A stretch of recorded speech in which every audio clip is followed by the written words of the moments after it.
America అధ్యక్షుడు Donald Trump ఎప్పుడు ఏం మాట్లాడతారో తెలియదు. ఎప్పటిలానే మరోసారి చైనాపై నోరు పారేసుకున్నారు. తాజాగా చైనా అధ్యక్షుడు జిన్పింగ్కు వార్నింగ్ ఇచ్చారు ట్రంప్. అమెరికా, చైనా ఇటీవల తమ ట్రేడ్ వార్కు కాస్త బ్రేక్ ఇచ్చాయి.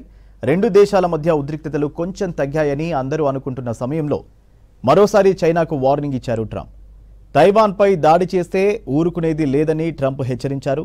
తైవాన్పై అటాక్ చేస్తే ఎలాంటి పరిణామాలుంటాయో చైనా అధ్యక్షుడు షీ జిన్పింగ్తో పాటు ఆ దేశ ప్రజలకు బాగా తెలుసన్నారు. తైవాన్పై చైనా మిలిటరీ చర్య తీసుకుంటే అమెరికా సైన్యం పాల్గొంటుందా అని ట్రంప్ను ప్రశ్నించారు మీడియా ప్రతినిధులు.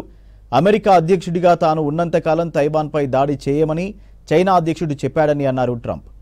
అయితే ఈ మధ్యే దక్షిణ కొరియాలో ట్రంప్, జిన్పింగ్ భేటీ అయ్యారు. దాదాపు 2 గంటలు అంతర్గతంగా సమావేశమయ్యారు. పలు కీలక అంశాలపై చర్చలు జరిపారు. జిన్పింగ్తో భేటీ తర్వాత ట్రంప్ కీలక ప్రకటన చేశారు. చైనాపై టారిఫ్లను 10% మేర తగ్గిస్తున్నట్లు ప్రకటించారు. అరుదైన ఖనిజాలకు సంబంధించిన సమస్య కూడా పరిష్కారమైందని చెప్పారు.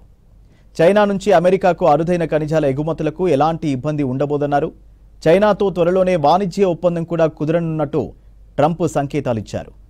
ఇలా సానుకూల ప్రకటనలు చేసిన ఆయన ఇప్పుడు వార్నింగ్లు ఇవ్వడం మరోసారి చర్చనీయాంశంగా మారింది.